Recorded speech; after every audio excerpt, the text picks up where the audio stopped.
Премиерот Христијан Мицкоски тврди дека владата веќе трета година не ја зголемила цената на електричната енергија за домаќинствата и дека се разгледува можност таа дополнително да се намали.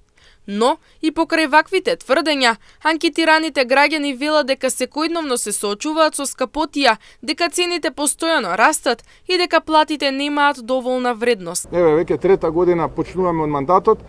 Цената на електричната енергија за граѓаните не само што не е поскапена, туку се обидуваме да најдеме формула од јануари месец да поевтиниме, а во времето на владата на СДСМ и ДУИ таа порасна за 1/3 цената, зборувам на електричната енергија. Тоа се мерливи компаративни резултати и бројки. По тоа ние можеме да споредуваме, а не по политичка лажна реторика.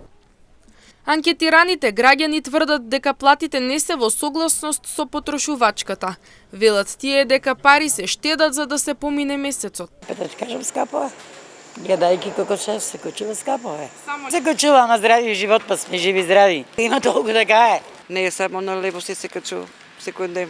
Многу е голема скапија, парата нема никаква вредност. Платите се мали, на сите општо. Граѓаните велат дека нивниот најголем проблем остануваат ниските плати, кои според нив не се доволно високи.